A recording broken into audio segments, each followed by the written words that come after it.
नमस्कार दोस्तों, आपका हमारे YouTube चैनल कैरियर कोच पे स्वागत है। दोस्तों, इस सेशन में हम लोग जेपीएससी मेंस सिलेबस की चर्चा करेंगे। दोस्तों, जैसा कि आप लोगों को पता है कि जेपीएससी का जो सिलेबस है मेंस का, उसमें टोटल हम लोग को 6 पेपर का एग्जाम देना है। दोस्तों, पहला पेपर जो होगा आपका, ये होगा आपका क्वालिफाइंग नेचर का होगा। इसमें आपके हिंदी से और इंग्लिश से सवाल पूछे जाएंगे। इससे हिंदी या इंग्लिश से सवाल इसमें पूछे जाएंगे। दोस्तों, सेकंड पेपर जो होगा ये होगा आपका लैंग्वेज पेपर। क्या ये होगा आपका लैंग्वेज पेपर, ठीक है। उसके बाद जो तीसरा, चौथा, पांचवा और छठा पेपर होगा दोस्तों, ये आपका होगा जिसका कि प्रत्येक पेपर जो होगा इसमें वो आपके होंगे 200 मार्क्स के, यानी 4 पेपर जो होगा वो 200 मार्क्स के होगा। यानी कि दोस्तों कितना, तो 800 मार्क्स। और ये जो लैंग्वेज वाला पेपर था ये था आपका 150 मार्क्स का। यानी कि कुल मिला के आपका जो मेंस में जो मेरिट बनेगा वो कितने पे बनेगा, तो 950 अंकों पे आपका दोस्तों मेरिट बनेगा। उसके बाद जो इंटरव्यू होता है, यानी इंटरव्यू कितने का होता है, तो इंटरव्यू जो होता है दोस्तों ये आपका होता है 100 मार्क्स का। कितने का, तो ये होता है आपका 100 मार्क्स का। यानी कि अगर हम बात करें तो मेंस 950 मार्क्स और इंटरव्यू 100 मार्क्स, यानी कुल मिला के कितना हो गया आपका, तो 1050 मार्क्स जो है इस पे आपका मेरिट बनेगा। तो आज हम लोग जो चर्चा करेंगे इसमें पेपर 3rd, 4th, 5th और 6th के सिलेबस का चर्चा करेंगे। दोस्तों, तो चलिए शुरू करते हैं। तो देखिए, जो पेपर 3rd है ये क्या है, तो ये है आपका सामाजिक विज्ञान, जिसमें कि आपका इतिहास और भूगोल से प्रश्न पूछे जाएंगे। अब इतिहास और भूगोल से जो प्रश्न पूछे जाएंगे दोस्तों, वो टोटल कितने का होगा, तो टोटल आपके 200 मार्क्स होंगे। आपको 3 घंटे का इसमें समय दिया जाएगा। अब देखते हैं कि आपका इतिहास में क्या क्या इसमें पढ़ना है। तो देखिए, इतिहास में जो पहला सेक्शन है ये है आपका प्राचीन काल। अब प्राचीन काल में क्या पढ़ना है, तो पहला जो टॉपिक है ये है आपका सिंधु घाटी सभ्यता। सिंधु घाटी सभ्यता में क्या है, तो इसका उद्भव, पुरातनता, सीमा, रचनाकारिता तथा मुख्य विशेषताएं जो है दोस्तों, इससे आपका सवाल आएगा। दूसरा है आपका आर्यों का उद्भव, यानी आपका इसके अंतर्गत आर्यों के बारे में भी पढ़ना है, उससे आपका सवाल पूछा जाएगा। फिर है आपका वैदिक साहित्य, किससे, तो वैदिक साहित्य की पुरातनता तथा विभाजन। यानी इसमें आपको पढ़ना है कि जो आपका वैदिक साहित्य के समय ऋग्वेद के दौरान जो है वो समाज कैसा था, अर्थव्यवस्था कैसा था, धर्म कैसा था, इससे संबंधित आपसे सवाल पूछा जाएगा। अगला है आपका लक्षवी तथा उनका गणतांत्रिक संविधान, यानी जो या उस समय जो गणतंत्र का जो गणतांत्रिक संविधान जो था उसके बारे में आपसे सवाल पूछा जाएगा। अगला है आपका मगध साम्राज्य का अभ्युदय, यानी कि ये मगध साम्राज्य से काफी इंपॉर्टेंट ये है दोस्तों, इससे सवाल आने की संभावना हमेशा होता है। उसके बाद देखिए मौर्य काल, क्या, तो मौर्य काल, इसमें क्या पढ़ना है आपका, जैसे इसमें हम लोग जानते हैं कि चंद्रगुप्त मौर्य, अशोक वगैरह के बारे में इसमें पढ़ना है। तो मौर्य काल में आपको पढ़ना है साम्राज्य का विस्तार, कलिंग का युद्ध तथा इसके प्रभाव, अशोक का धम्म पढ़ना है आपको। उसके बाद उनकी विदेश नीति, मौर्य काल के दौरान कला और स्थापत्य का विकास। अब देखिए, इसमें करना क्या है कि हर एक टॉपिक पे जो है आपके पास एक शॉर्ट नोट्स होना चाहिए और इसी टॉपिक को डायरेक्ट उठा के जो है आपसे सवाल पूछा जाएगा। अगला क्या है आपका, तो देखिए अगला है आपका कुषाण वंश। क्या, तो कुषाण वंश के बारे में, इसमें किस राजा के बारे में पढ़ना है, तो कनिष्क के बारे में पढ़ना है दोस्तों। कुषाण वंश में इससे कहाँ सवाल पूछा जाएगा, तो साम्राज्य का विस्तार, उसकी धार्मिक नीति, कुषाण काल के दौरान कला, स्थापत्य तथा संचार का विकास। तो ये सब टॉपिक जो है ये आपको पढ़ना है किसमें, तो कुषाण वंश में। अगला है दोस्तों आपका गुप्त वंश। कौन सा, तो गुप्त वंश।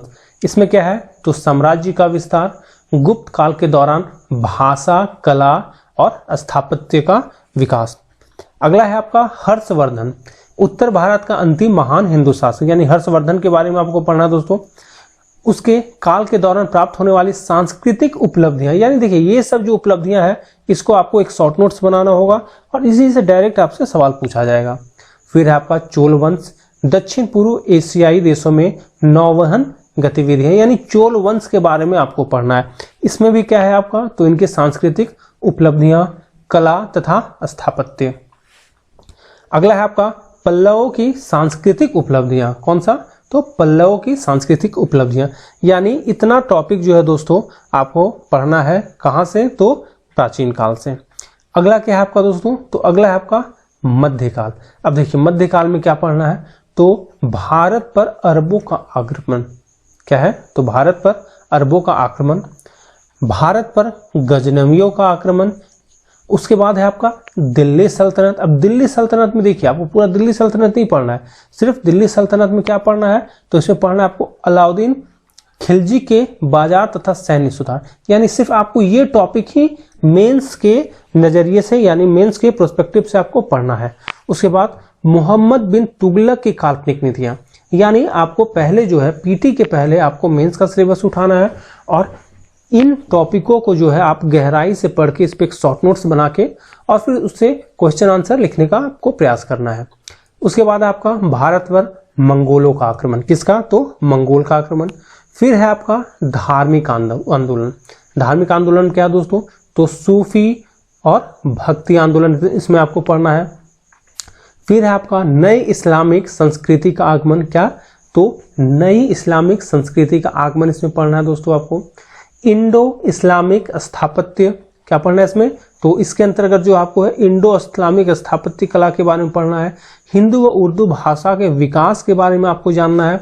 उसके बाद देखिए ये है आपका मुगल काल। अब मुगल काल में क्या क्या आपको पढ़ना है, तो देखिए पानीपत का प्रथम युद्ध के बारे में आपको पढ़ना है। शेर शाह सूरी की उपलब्धियां आपको पढ़ना है दोस्तों। मुगल साम्राज्य का एकत्रीकरण पढ़ना है। अकबर के शासनकाल के अंतर्गत जो उनकी जागीरदारी और मनसबदारी व्यवस्था था उसके बारे में पढ़ना है।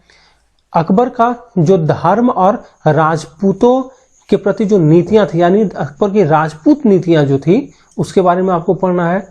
औरंगजेब का धर्म और राजपूतों की जो नीतियां थी, राजपूत नीतियां, एक्चुअली यहाँ राजपूत नीतियां होना चाहिए, राजपूत नीतियां उनका पढ़ना है।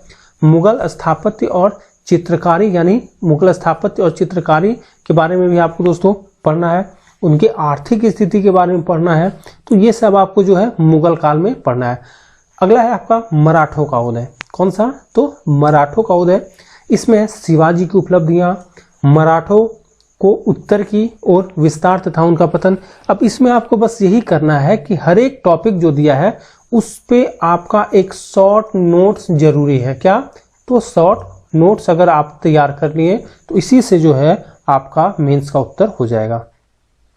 अगला है आपका आधुनिक काल। आधुनिक काल में क्या है दोस्तों, तो यूरोपीय औपनिवेशीकरण की शुरुआत। क्या, तो यूरोपीय औपनिवेशीकरण की शुरुआत में क्या है, तो ईस्ट इंडिया कंपनी का निर्माण तथा विकास। क्या, तो ईस्ट इंडिया कंपनी का निर्माण और विकास के बारे में आपको पढ़ना है।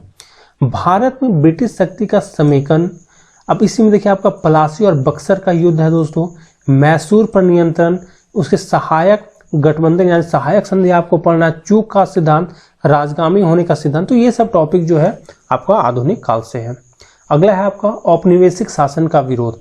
अब देखिए इसके अंतर्गत क्या पढ़ना है, तो किसानों, जनजातियों तथा सांस्कृतिक विद्रोह, यानी जो किसान विद्रोह जो हुए हैं, जो जनजातीय विद्रोह हुए दोस्तों, जो सांस्कृतिक विद्रोह हुए हैं।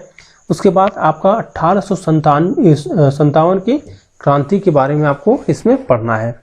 अगला क्या है, तो हिंदू समुदाय में समाज सुधार आंदोलन, यानी इसमें जो आपको धर्म और समाज सुधार आंदोलन के बारे में पढ़ना है।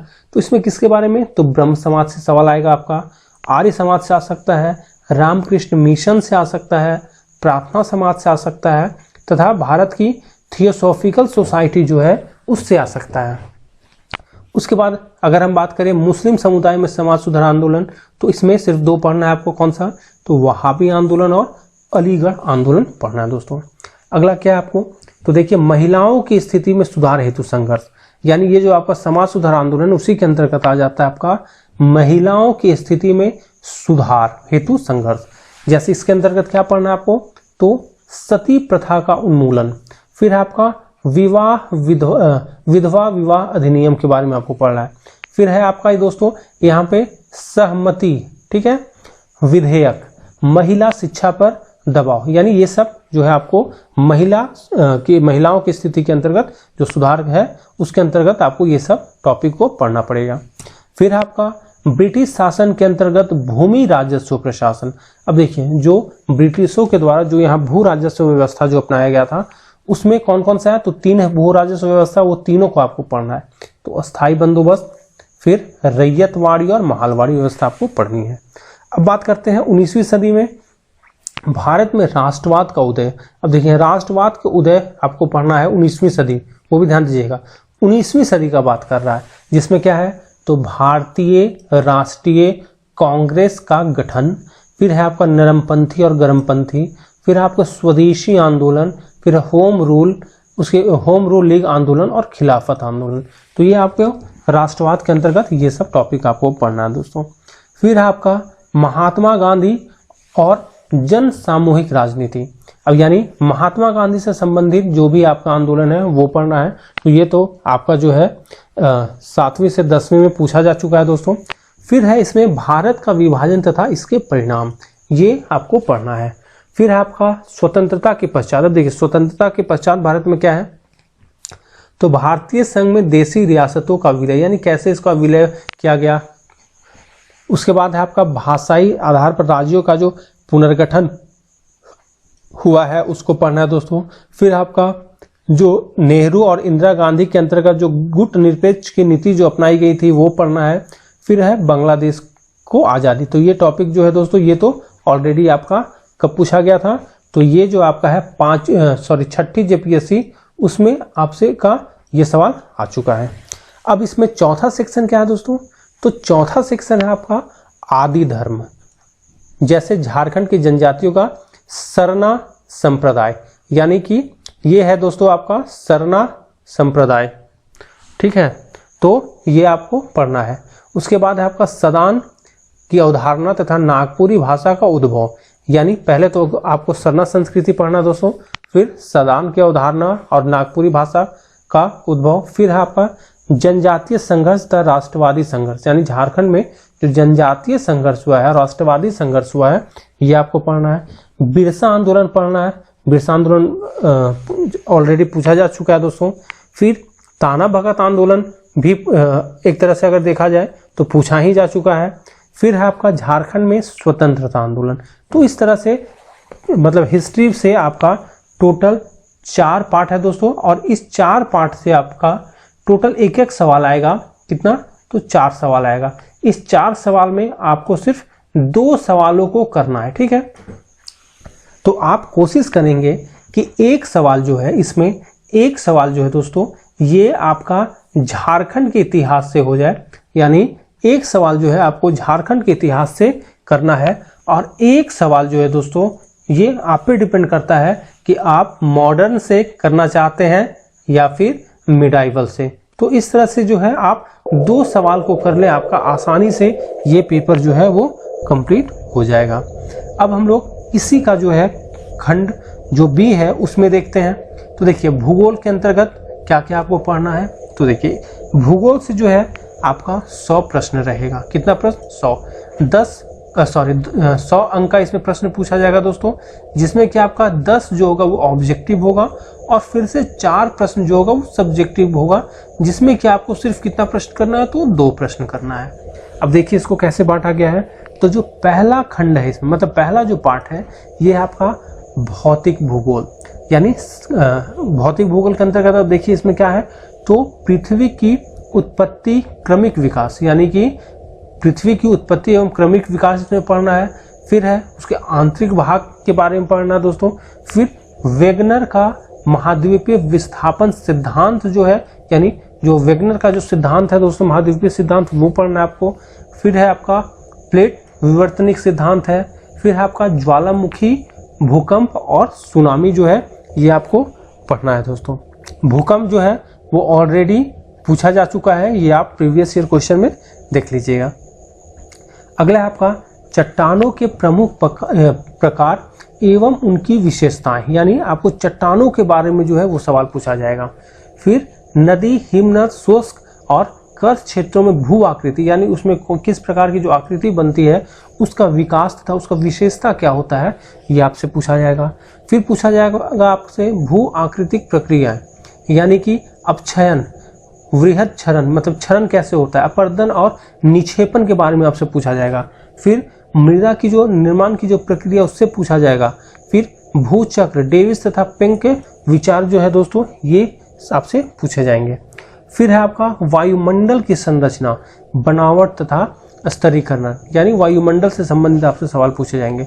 फिर है सूर्य ताप, पृथ्वी का उष्मा बजट, यानी सूर्य ताप से संबंधित सवाल आपसे होगा। फिर है तापमान का क्षैतिज तथा जो लंबवत वितरण है तथा तापमान का व्युत्क्रमण, ये सब आपको जो है काफ़ी डिटेल्स में आपको ये टॉपिक पढ़ना होगा, क्योंकि इससे आपका मेंस का तो सब्जेक्टिव भी बनता है जो कि ऑब्जेक्टिव भी बनता है दोस्तों, इसी कारण इसको आपको पढ़ना पड़ेगा। आगे आपका वायु भार तथा वताग्र, यानी उष्णकटिबंधीय तथा शीतोष्ण चक्रवात। फिर है आपका वाष्पीकरण तथा संघनन, ओस, पाला, कोहरा, धुंध और बादल, ये सब आपको इसमें पढ़ना है। फिर है आपका जलवायु का वर्गीकरण, देखिए कोपेन तथा थॉर्नवेट का जो है आपका सिद्धांत, इसमें वो पढ़ना है। हरित गृह प्रभाव पढ़ना है। वैश्विक तापन तथा जलवायु परिवर्तन के बारे में पढ़ना है। फिर इसमें क्या है दोस्तों, तो जलीय चक्र, क्या, तो जलीय चक्र, महासागरों व समुद्रों में तापन तथा सोलिसिट्स का वितरण आपको पढ़ना है। तरंगे, ज्वार तथा धाराएं, महासागरीय तल के उच्चावचीय गुण जो है दोस्तों वो आपको पढ़ना है। तो ये आपका पहला हो गया। अब देखिए दूसरा में क्या है, दूसरा आपका भारत का भौतिक व मानव भूगोल दोस्तों, ये आपको पढ़ना है। इसमें देखिए क्या है, तो इसमें पढ़ना है आपका बनावट, ये बनावट है दोस्तों। उसके बाद है आपका उच्चावच और प्राकृतिक भूगोल संबंधी जो विभाजन है। फिर हिमालय तथा प्रायद्वीपीय की जल अपवाह प्रणाली, मतलब जो भारत का जो जल अपवाह प्रणाली है दोस्तों वो आपको पढ़ना है। फिर है आपका भारतीय मॉनसून प्रणाली, इसका आरंभ, मतलब मॉनसून के बारे में आपको पढ़ना है। उसकी समाप्ति है, जलवायु के प्रकार, जैसे उसमें हम लोग देखे थे कोपेन तथा थॉर्नवेट। हरित क्रांति पढ़ना है, भारत की मुख्य फसलों पर इसका क्या प्रभाव पड़ा था, खाद्य अवता, ये आपको पढ़ना है। फिर क्या है दोस्तों, फिर है आपका प्राकृतिक वनस्पतियां, यानी इसमें क्या है आपका, तो वनों के प्रकार, क्या दोस्तों, तो वनों के प्रकार, वितरण, वन्य जीवन संरक्षण, जैवमंडलीय रिजर्व, तो ये आपको पढ़ना है।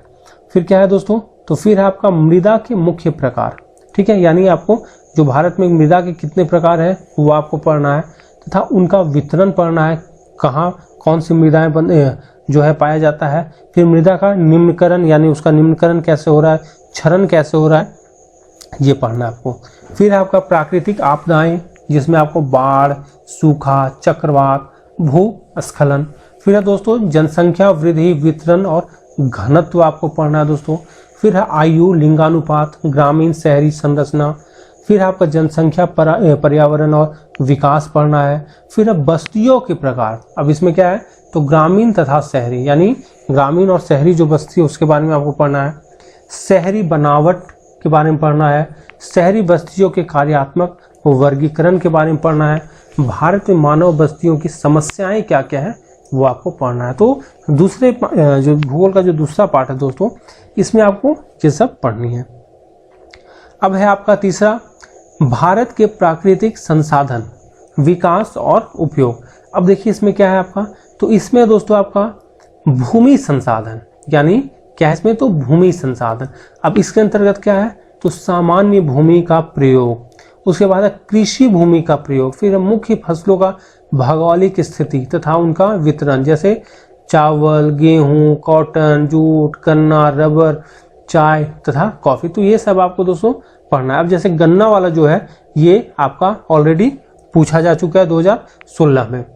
जल संसाधन, औद्योगिक तथा अन्य उद्देश्यों के लिए उपलब्धता तथा उपयोग, सिंचाई, जल की अल्पता, संरक्षण तथा विधियां, जैसे वर्षा जल, कृषि और जल विभाजक प्रबंधन, सतही जल प्रबंधन, मतलब जल संसाधन जो है वो आपसे जो है पूछा गया दोस्तों। अगला है आपका खनिज व ऊर्जा संसाधन। देखिए खनिज और ऊर्जा संसाधन, अब इसमें क्या क्या पढ़ना आपको, तो देखिए इसमें इसका वितरण और उपयोगिता।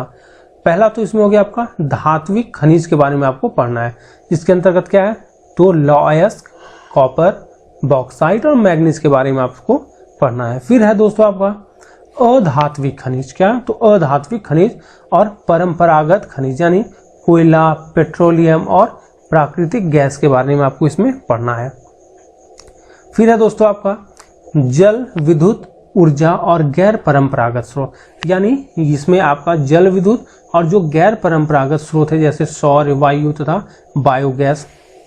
फिर है दोस्तों आपका ऊर्जा स्रोत, उनका वितरण तथा संरक्षण। फिर है आपका उद्योगों का विकास। अब उद्योगों के प्रकार में आपको क्या क्या है, तो औद्योगिक अवस्थिति के कारण चुनिंदा उद्योग लौह व स्टील, कॉटन, टेक्सटाइल, चीनी। उसके बाद है दोस्तों आपको पेट्रो रसायन का पेट्रो रसायन इसमें पढ़ना है। अब इसी का आपका वितरण पढ़ना है, इसमें जो स्वरूप में जो अब परिवर्तन हो रहा है वो पढ़ना है। उसके बाद दोस्तों आपका पढ़ना है इसका जो सिद्धांत है अवस्थिति का वो पढ़ना है। आधुनिक विश्व में इसकी प्रासंगिकता क्या है, यानी उद्योग के बारे में इसमें कुल मिलाकर आपको दोस्तों पढ़ना है। फिर है आपका परिवहन, संचार और अंतर्राष्ट्रीय व्यापार। उसके बाद है आपका सड़क, रेलवे और जल मार्ग। फिर है दोस्तों आपका अंतर्राष्ट्रीय व्यापार का आधार क्या है, तो अंतर्राष्ट्रीय व्यापार का आधार। फिर है भारत के विदेशी व्यापार के बदलते स्वरूप। अब चौथा देखिए, चौथा जो इसमें सेक्शन है दोस्तों ये है आपका झारखंड का भूगोल और इसके संसाधनों की उपयोगिता। इसमें क्या है, तो इसमें पहला जो पार्ट है दोस्तों ये है भूगर्भीय इतिहास, मतलब झारखंड का जो भूगर्भीय इतिहास है वो आपको इसमें पढ़ना है। फिर है झारखंड की जो भू आकृति उसको, फिर है अपवाह प्रणाली, फिर है जलवायु, मृदा के प्रकार, वन, कृषि और सिंचाई, दामोदर और स्वर्णरेखा प्रोजेक्ट के बारे में आपको पढ़ना है। झारखंड के खनिज संसाधन के बारे में पढ़ना है, उनका निष्कर्षण के और उपयोग के बारे में दोस्तों इसमें पढ़ना है। फिर है आपका देखिए जनसंख्या वृद्धि, यानी झारखंड में जो जनसंख्या वृद्धि हो रहा है वो पढ़ना है। उसका वितरण के बारे में, तो जनसंख्या के वितरण के बारे में, घनत्व, जनजातीय जनसंख्या और उनका वितरण। फिर है जनजातियों की जो समस्याएं हैं, उनकी जो विकास की जो योजनाएं हैं, ठीक है, उनका रिवाज, उनका अनुष्ठान, उनका त्यौहार इत्यादि इसमें पढ़ना है। फिर है दोस्तों औद्योगिक और शहरी विकास, जिसमें मुख्य उद्योग में कौन कौन सा है, तो लोहा हो गया आपका, लौह, स्टील हो गया, सीमेंट हो गया, कुटीर उद्योग हो गया। फिर है शहरी बस्ती के प्रकार और जनसंख्यांकी समस्याएं। तो इस तरह से दोस्तों ये आपका चौथा सेक्शन जो है हो गया, ये हो गया आपका झारखंड से संबंधित। तो इसमें भी आप वही कोशिश करेंगे कि एक क्वेश्चन जो है दोस्तों आप झारखंड से कर लीजिए और बाकी जो भी 3 सेक्शन जो बचा है भूगोल में उसमें से आप कोई एक जो है सेक्शन उठा के आप कर लेंगे, वहां से आपका ये कंप्लीट हो जाएगा दोस्तों।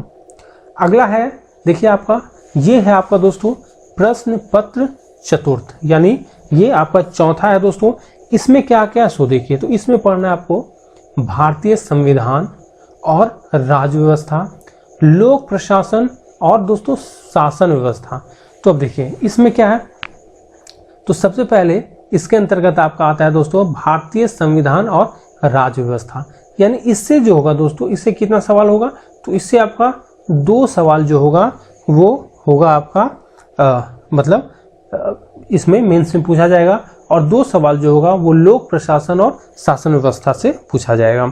तो देखिए अब इसमें क्या क्या पढ़ना है आपको भारतीय संविधान और राज्य व्यवस्था में, तो सबसे पहले इसमें पढ़ना है आपको भारतीय संविधान का प्रस्तावना के बारे में पढ़ना है, और इसमें भी किस पे जोर दिया गया है, तो धर्मनिरपेक्ष, लोकतांत्रिक तथा समाजवादी, और इसके पीछे का दर्शन क्या है उसके बारे में आपको पढ़ना है। फिर है आपका भारतीय संविधान की जो मुख्य विशेषताएं हैं, जैसे इसमें जनहित याचिका की अवधारणा है वो पढ़ना है दोस्तों, और ये पूछा भी जा चुका है। फिर है आपका भारतीय संविधान की जो आधारभूत संरचना है उसके बारे में आपसे पूछा जाएगा। फिर है आपका दोस्तों मूल अधिकार और मूल कर्तव्य। अभी आप जो है ये देखेंगे मूल अधिकार आर्टिकल जो 19 था वो भी पूछा गया था। राज्य के नीति निर्देशक तत्व, तो इस तरह से इसमें ये पूछा जाएगा दोस्तों। अगला है इसी में आपका संघीय सरकार में अब देखिए क्या क्या है, तो है संघीय कार्यपालिका। अब ये संघीय कार्यपालिका में क्या क्या है, तो राष्ट्रपति की शक्तियां कार्य से पूछा जाएगा, उपराष्ट्रपति से सवाल बन सकता है, प्रधानमंत्री और उनकी मंत्रिपरिषद से सवाल बनेगा, ठीक है। गठबंधन सरकार के अंतर्गत इनके जो कार्य होते हैं वो उससे सवाल बनेगा दोस्तों। फिर है आपका संघीय विधायिका यानी लोकसभा और राज्यसभा। अब देखिए इसमें क्या है, तो जो विधायिका का चूंकि काम हम लोग जानते हैं, संघीय विधायिका में लोकसभा और राज्यसभा करता है, तो उससे सवाल बनेगा दोस्तों आपका। गठन एवं कार्य यानी लोकसभा राज्यसभा का गठन कैसे होता है, उनका कार्य क्या होता है, विधि का निर्माण की प्रक्रिया क्या है दोस्तों, संसदीय समितियां कौन कौन सी हैं, कार्यपालिका पर संसद का नियंत्रण कैसे होता है, क्या होता है दोस्तों। उसके बाद आपका जो है संसद और इसके सदस्य का जो विशेषाधिकार और जो इनके जो भत्ते मिलते हैं वो इसमें पूछा जाएगा। अगला है आपका संघीय कार्य न्यायपालिका, इसमें पूछा जाएगा जैसे उच्चतम न्यायालय से सवाल आएगा आपका, उच्चतम न्यायालय की भूमिका क्या है, उसकी शक्तियां क्या है, प्राकृतिक न्याय और कानून के नियम का सिद्धांत पूछा जाएगा, न्यायिक पुनरावलोकन और आपका न्यायिक सक्रियतावाद पूछा जाएगा दोस्तों। फिर अब देखिए इसमें राज्य सरकार, तो संघीय सरकार था, अब राज्य सरकार के अंतर्गत क्या क्या होगा आपका, तो राज्य कार्यपालिका में क्या क्या होगा, तो जैसे हम लोग जानते हैं कार्यपालिका में चूंकि आपके राज्यपाल आते हैं, तो राज्यपाल की शक्तियां और कार्य, मुख्यमंत्री और मंत्रिपरिषद से सवाल बनेगा। राज्य विधायिका में क्या है ये, तो गठन, शक्तियां और कार्य, विशेष रूप से इसमें ज्यादातर किसे, तो झारखंड के संदर्भ में पूछा जाएगा। राज्य न्यायपालिका, उच्च न्यायालय, अब देखिए न्यायपालिका में क्या आएगा, तो उच्च न्यायालय, उनकी गठन, शक्तियां और कार्य, उनके अधीनस्थ जो न्यायालय होते हैं उसके बारे में आपको पढ़ना है। फिर है दोस्तों आपका पंचायती और नगर पालिका जो है ये आपसे पूछा जाएगा दोस्तों। ये भी जो है आपका 6ठी जेपीएससी में पूछा जा चुका है, ये पंचायतें और नगर पालिका सवाल आ चुका है। इनकी संरचनाएं, शक्तियां 73वें और 74वें संविधान संशोधन के संबंध में, इनके कार्य तथा जिम्मेदारियां।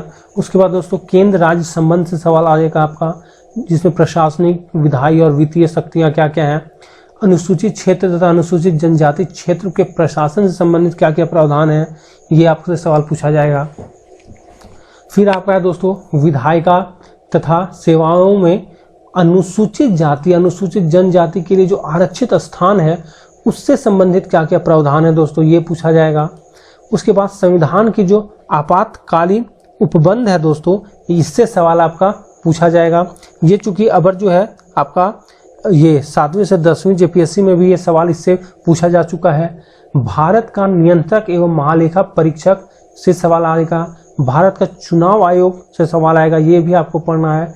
राजनीतिक दल और दबाव समूह है दोस्तों, ये से अभी आपका सवाल आएगा, और ये भी जो है ये आपका 2022 में जो है दोस्तों, यानी आपका 7वीं से 10वीं जेपीएससी में पूछा गया है।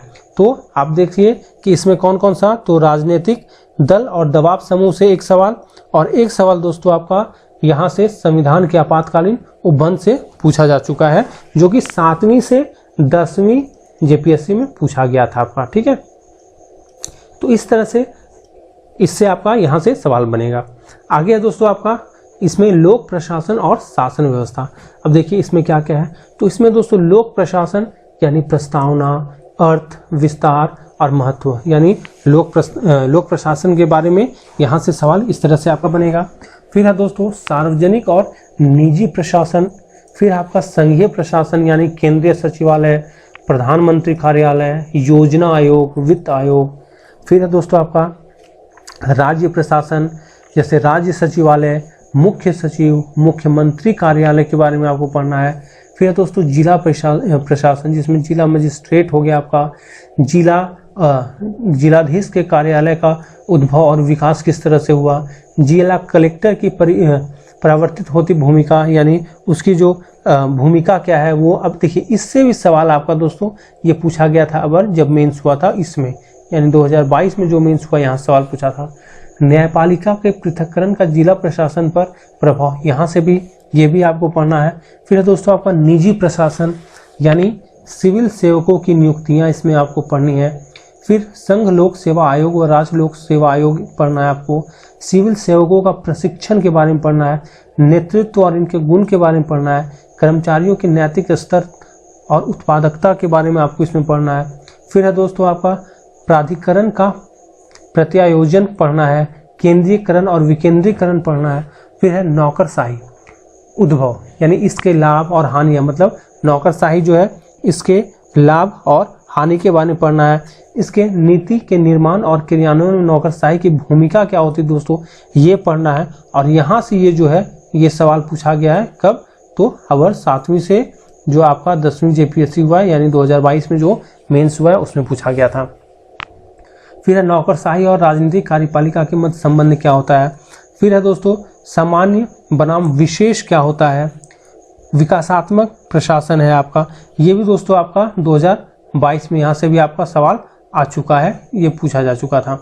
फिर है दोस्तों आपका आपदा प्रबंधन, जिसमें आपका कारण, अर्थ एवं आपदा का वर्गीकरण, आपदा न्यूनीकरण, अल्पकालिक, ये आपसे पढ़ना एवं दीर्घकालिक, इसका उपाय, अल्पकालिक और दीर्घकालिक उपाय क्या हो सकता है, तो ये आपको यहाँ से पढ़ना है दोस्तों।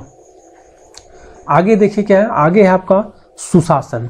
मतलब सुशासन में क्या है, तो अच्छी तथा उत्तरदायी शासन व्यवस्था का क्या अर्थ होता है तथा उसकी अवधारणा क्या है दोस्तों, ठीक है। उसके बाद है दोस्तों आपका क्या है, अब देखिए ये भी जो है आपका यहाँ 2022 में पूछा गया है। सुशासन की मुख्य विशेषताएं, ठीक है, जवाबदेहिता, पारदर्शिता, ईमानदारी और जल्द प्रतिपादन कैसे किया जाए। नागरिक समाज की भूमिका क्या है और सुशासन में लोगों की सहभागिता क्या है दोस्तों, ठीक है। शिकायतें में सुधार की प्रक्रिया क्या है, ठीक है। अब देखिए इसमें आपको पढ़ना है लोकपाल, ठीक है, लोकायुक्त।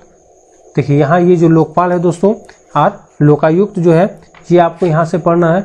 इसमें क्या पढ़ना है आपको, तो इसमें जो है आपको पढ़ना है केंद्रीय सतर्कता आयोग के बारे में आपको पढ़ना है दोस्तों। उसके बाद आपको पढ़ना नागरिक चार्टर के बारे में पढ़ना है।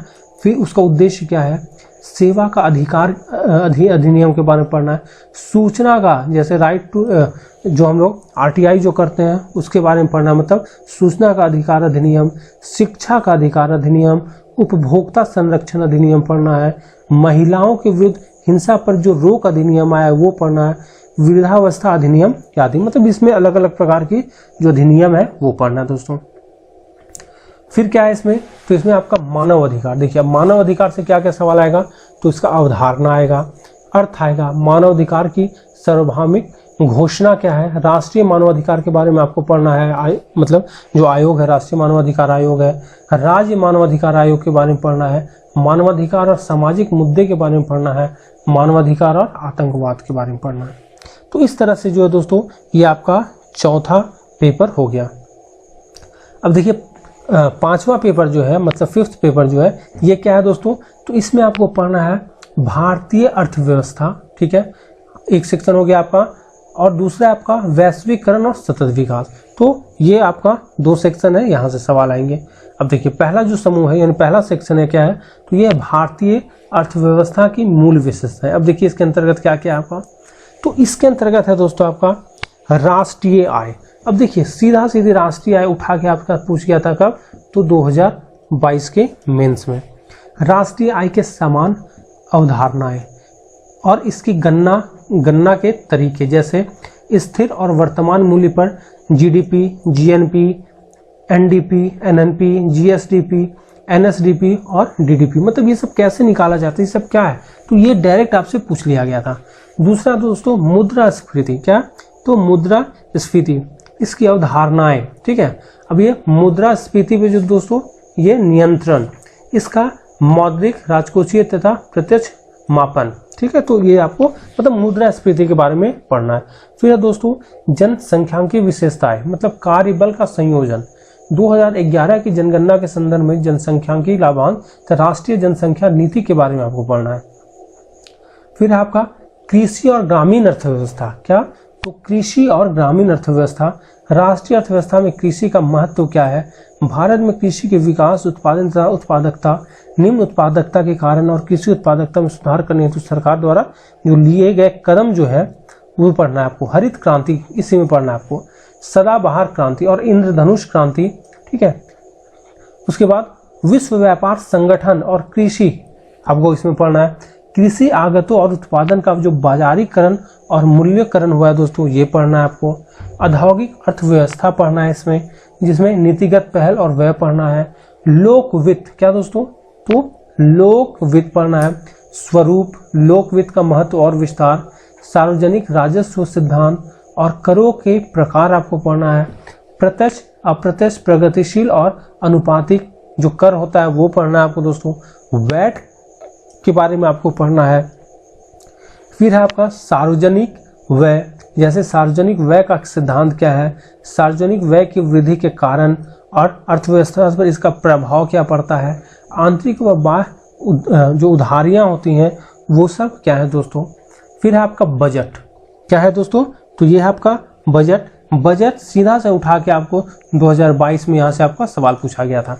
बजट निर्माण का सिद्धांत क्या है, बजट के प्रकार, प्रदर्शन आधारित, शून्य आधारित बजट क्या है, वित्तीय संसाधन प्रबंधन विभाग, ये सब भी आपको इसमें पढ़ना है दोस्तों। फिर आपका राजकोषीय नीति, अब राजकोषीय नीति में क्या पढ़ना है, तो इसकी अवधारणा और रोजगार प्राप्ति में राजकोषीय नीति की क्या भूमिका होती है, स्थायित्व और इसका जो आर्थिक विकास में क्या महत्व है दोस्तों, ये पढ़ना है। केंद्र राज्य राजकोषीय संबंध आपको पढ़ना है। वित्त, जिसके अंतर्गत आपको वित्त आयोग की भूमिका, 73वें 74वें संविधान संशोधन का वित्तीय पहलू आखिर क्या था, ये आपको पढ़ना दोस्तों। फिर आपका भारतीय मौद्रिक नीति, ठीक है, तथा भारत में बैंकिंग व्यवस्था की संरचना क्या, ये पढ़ना है। भारत में व्यापार की संरचना, इसमें भुगतान संतुलन की समस्या क्या है, ये आपको पढ़ना। तो इस तरह से आपका जो पहला सेक्शन है वो कंप्लीट हो जाता है दोस्तों।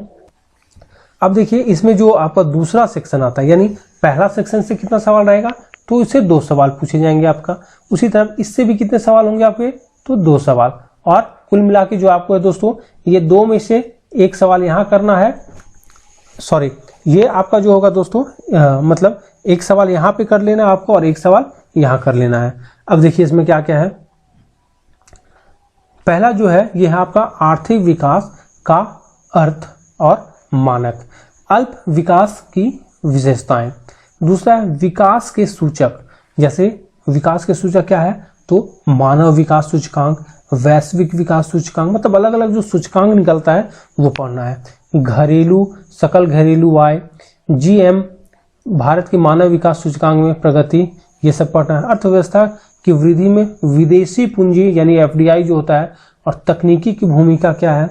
सतत विकास, यानी सतत विकास की अवधारणा क्या है दोस्तों, सतत विकास का सूचकांक क्या है। अब देखिए ये जो आपका सतत विकास वाला जो है क्वेश्चन, ये आपका 2022 में इसमें पूछा जा चुका है, ठीक है। आर्थिक सामाजिक पर्यावरणीय क्या है, हरित जीडीपी क्या है अवधारणा, भारत में सतत विकास के लिए क्या रणनीति और नीति बनाई गई है। अगला है आपका समावेशी वृद्धि का अर्थ क्या है। 11वीं 12वीं पंचवर्षीय योजना के दौरान जो विकासात्मक नीति और जो रणनीति अपनाई गई थी वो क्या था दोस्तों। फिर आपका विकासात्मक दर्जा तथा सामाजिक एवं आर्थिक रूप से पिछड़े क्षेत्र में जुड़े मुद्दे, जैसे अनुसूचित जनजातियां, अनुसूचित जातियां, धार्मिक अल्पसंख्यक, पिछड़ी जातियां और महिलाएं, ठीक है। तो ये सब आपको इसमें पढ़ना है। केंद्र तथा राज्य सरकारों द्वारा उनके विकास हेतु जो बनाई जाने वाली जो योजनाएं, मतलब अलग अलग योजना के बारे में आपको पढ़ना होगा दोस्तों। आगे क्या आपका गरीबी और बेरोजगारी, यानी गरीबी और आपको बेरोजगारी के बारे में पढ़ना है। अब इसमें आखिर क्या आपको पढ़ना है, तो आखिर गरीबी और बेरोजगारी का मापन कैसे किया जाता है, ठीक है। उसके बाद गरीबी रेखा के नीचे आखिर जो है बीपीएल जिसको हम लोग कहते हैं, उसकी पहचान हम लोग कैसे करते हैं, ठीक है। मानव गरीबी सूचकांक क्या है, बहुआयामी गरीबी सूचकांक क्या है, तो ये सब आपको यहाँ पढ़ना है। फिर आपका खाद्य और पोषण सुरक्षा क्या दोस्तों, तो खाद्य और पोषण सुरक्षा पढ़ना है। भारत का खाद्य उत्पादन में रुझान और उपभोग, खाद्य सुरक्षा की समस्याएं, भंडारण की समस्या यहाँ पे क्या है। जैसे हम लोग देखते हैं कि यहाँ पे बहुत सारा तो हम लोग उत्पादन तो कर लेते हैं, भंडारण नहीं कर पाते हैं, ठीक है। खरीद कैसे होता है, उसका वितरण कैसे होता है, आयात निर्यात कैसे होता है, इसके लिए क्या क्या सरकारी नीतियां हैं, क्या क्या योजना और कार्यक्रम चलाए जा रहे हैं। जैसे हम लोग देखते हैं सार्वजनिक वितरण प्रणाली, ठीक है। उसके जैसे हम लोग इसी के अंतर्गत देखते हैं हम लोग जो मध्याह्न भोजन दिया जाता है दोस्तों, वो खाद्य और पोषण सुरक्षा हेतु जो सरकार की जो नीतियां बनाई गई है उसके बाद योजनागत रणनीति, जैसे इसमें आपका हो गया भारतीय पंचवर्षीय योजनाओं के उद्देश्य, यानी अलग अलग आपका जो है ये आपको पंचवर्षीय योजना जो है वहां से सवाल आएगा। ये भी आपका 2022 में दोस्तों पूछा जा चुका है। उसके बाद इसमें हम लोग देखते हैं राष्ट्रीय विकास परिषद की भूमिका और कार्य योजना आयोग जो है उसके बारे में पढ़ना है। फिर है विकेंद्रीकृत योजनाएं, अर्थ, महत्व, ठीक है, तो इस तरह से ये आपको पढ़ना है। उसके बाद इसी के अंतर्गत आपको पढ़ना है भारत में जो मुख्य जो फसलें हैं दोस्तों उसके बारे में यहाँ पे आपको पढ़ना है, ठीक है। उसके बाद देखिए अगला जो है आपका सेक्शन, ये है आपका आर्थिक सुधार स्वरूप और भारतीय अर्थव्यवस्था पर इनका प्रभाव, यानी क्या क्या हम लोग आर्थिक सुधार जो हुआ है, जैसे हम लोग देखते हैं कि आपका जो 1991 में जो आर्थिक सुधार हुआ है वो सब आपको यहाँ पढ़ना है। तो देखिए नए आर्थिक सुधार, अब नए आर्थिक सुधार में हम लोग देखिए था क्या हुआ था, तो वहाँ उदारीकरण हुआ था, निजीकरण हुआ था और वैश्वीकरण हुआ था, ठीक है। आखिर उस सुधार का औचित्य और आवश्यकता है, किस मतलब उसमें क्या आवश्यकता था कि हमको ये सुधार करना पड़ा, ठीक है। उसके बाद आपको अंतर्राष्ट्रीय वित्तीय संस्थाएं, जैसे आपको अंतर्राष्ट्रीय मुद्रा कोष के बारे में पढ़ना है, विश्व बैंक के बारे में पढ़ना है, विश्व व्यापार संगठन के और उनकी जो भूमिकाएं के बारे में पढ़ना है। और ये जो आपका अंतर्राष्ट्रीय संगठन है इसका भारतीय अर्थव्यवस्था पर क्या प्रभाव पड़ता है ये आपको पढ़ना है। फिर आपको पढ़ना है वित्तीय और बैंकिंग क्षेत्र में क्या सुधार किए गए ये आपको पढ़ना है, ठीक है। आर्थिक सुधार, ग्रामीण सुधार, बैंकिंग का ग्रामीण शाखा पर पड़ने वाला प्रभाव, स्वयं सहायता समूह, सूक्ष्म वित्त, नाबार्ड, क्षेत्रीय ग्रामीण बैंक, अनुसूचित वाणिज्यिक बैंक, ग्रामीण सहकारी बैंक, वित्तीय समावेशन, ठीक है। भारतीय अर्थव्यवस्था का वैश्वीकरण, ठीक है। उसके बाद इसमें हमको देखना है कि हमारे अर्थव्यवस्था का जो दोस्तों ये जो वैश्वीकरण हुआ है उसके बारे में आपको पढ़ना है, ठीक है। तो उस वैश्वीकरण से जो है हमारे विभिन्न क्षेत्र पर पड़ने वाले सकारात्मक, कुछ सकारात्मक प्रभाव और जो नकारात्मक प्रभाव पड़ा है उसके बारे में देखना है। भारत में विदेशी प्रत्यक्ष निवेश यानी FDI जो है उसके बारे में पढ़ना है। कृषि क्षेत्र में सुधार, यानी कृषि क्षेत्र में क्या क्या सुधार किए गए, ठीक है, और इसका क्या क्या जो प्रभाव पड़ा है। सब्सिडी जो हम लोग को दिया जाता है उसके बारे में पढ़ना है, ठीक है। कृषि पर होने वाले सार्वजनिक निवेश, सुधार तथा संकट, कृषि है दोस्तों ये पढ़ना है, ठीक है। ये यहाँ पे ये है आपका मुद्दे हैं दोस्तों, यानी सब्सिडी के जो अलग अलग मुद्दे हैं उसके बारे में आपको पढ़ना है। फिर क्या है आपका, फिर है आपका भारत में औद्योगिक विकास और आर्थिक सुधार के बारे में आपको पढ़ना है। औद्योगिक नीति में मुख्य परिवर्तन, इसका औद्योगिक विकास पर प्रभाव पड़ना है। सूक्ष्म व मध्यम उद्यमों की समस्याएं क्या क्या है। बाद के सुधार के काल में होने वाले भारत में उदारीकरण जो है में सार्वजनिक क्षेत्र में उद्यमों की भूमिका, सार्वजनिक उद्यमों में निवेश और निजीकरण। तो इस तरह से इसमें आपको ये टॉपिक पढ़नी है। अब एक है दोस्तों आपका कौन सा, तो चौथा है झारखंड की अर्थव्यवस्था, यानी इसमें हम लोग देखें टोटल कितना है दोस्तों 4 सेक्शन, यानी 4 सेक्शन से भी आपको कितना है तो 4 प्रश्न पूछे जाएंगे प्रत्येक से एक, और जिसमें आपको जो है प्रत्येक से आपका 2-2 प्रश्न रहेगा जिसमें आपको एक एक प्रश्न करना है, ठीक है। अगला है आपका झारखंड की अर्थव्यवस्था, ठीक है, कि आर्थिक समृद्धि और संरचना, क्षेत्रीय संरचना, ठीक है। पिछले दशक में आपका जो SDP तथा प्रति व्यक्ति NSDP में जो वृद्धि हुआ है वो पढ़ना है। झारखंड में कृषि और औद्योगिक वृद्धि जो हुआ है दोस्तों ये आपको पढ़नी है। झारखंड की जनसंख्याकीय विशेषता, जनसंख्या वृद्धि, लिंगानुपात, घनत्व, साक्षरता, कार्यबल की संरचना, ग्रामीण शहरी संरचना इत्यादि आपको इसमें पढ़ना है, ठीक है।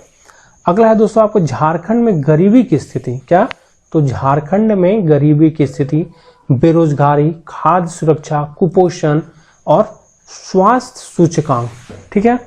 प्रमुख पहले कृषि और ग्रामीण विकास के मुद्दे पर प्रमुख कार्यक्रम और योजना, मतलब अलग अलग जो योजना यहाँ पे जो चलाया जा रहा है, गरीबी उन्मूलन कार्यक्रम, ठीक है।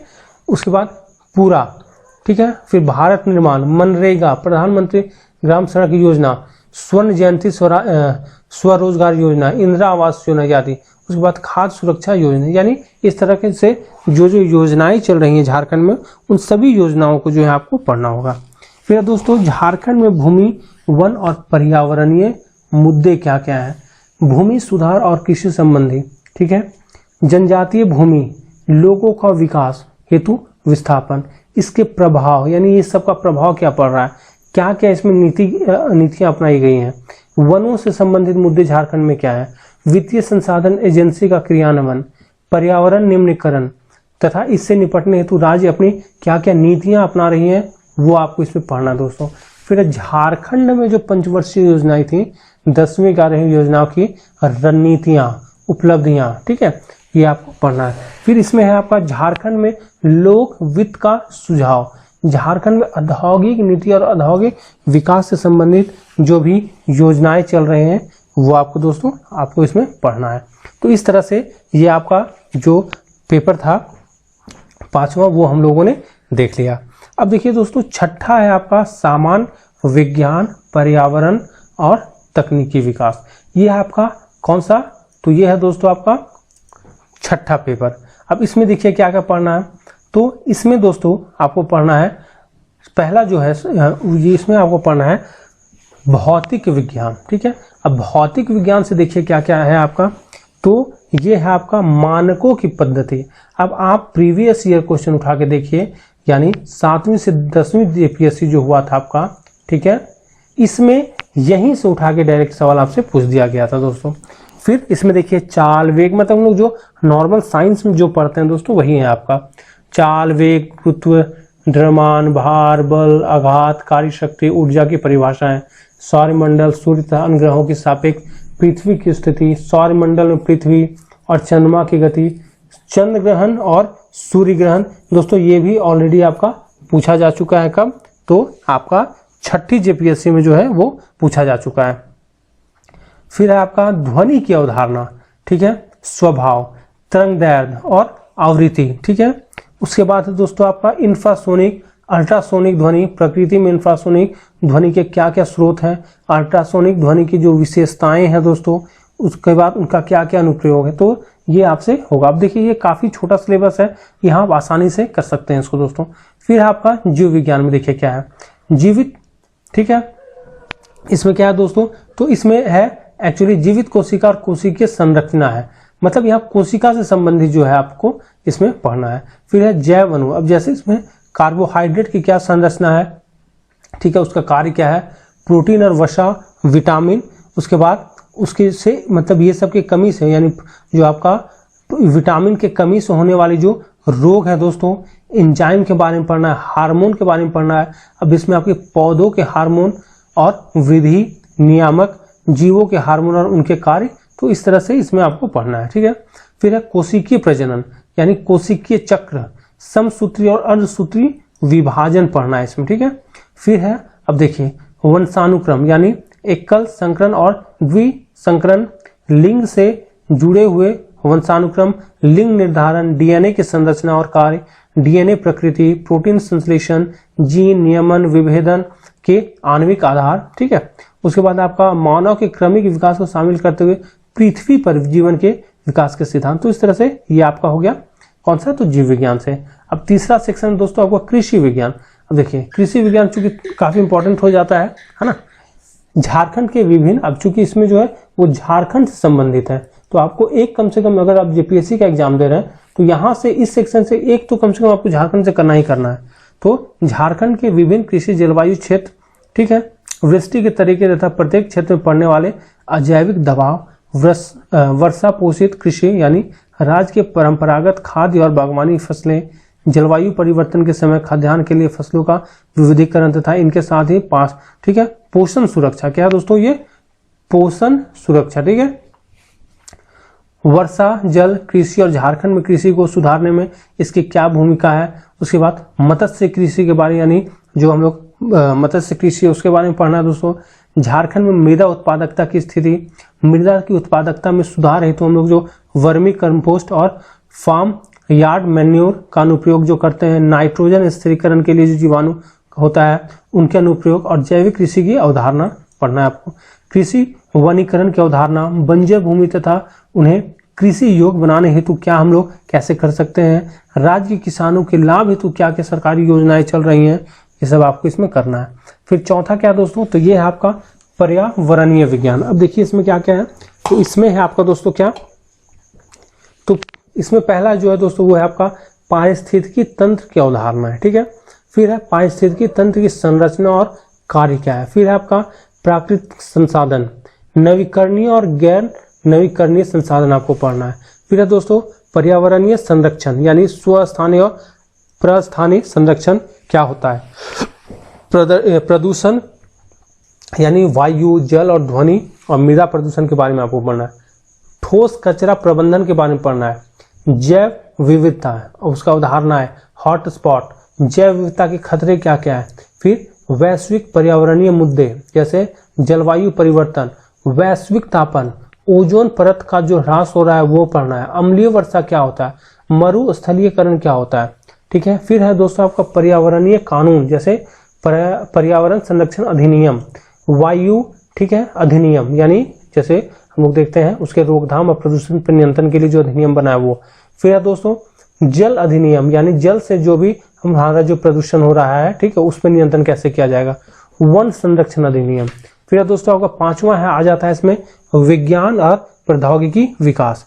विज्ञान और प्रौद्योगिकी पर राष्ट्रीय नीति क्या कहता है यानी कौन सा है। देश की क्या भी ऊर्जा मांगे हैं, ऊर्जा के परंपरागत और गैर परंपरागत स्रोत कौन कौन सा है।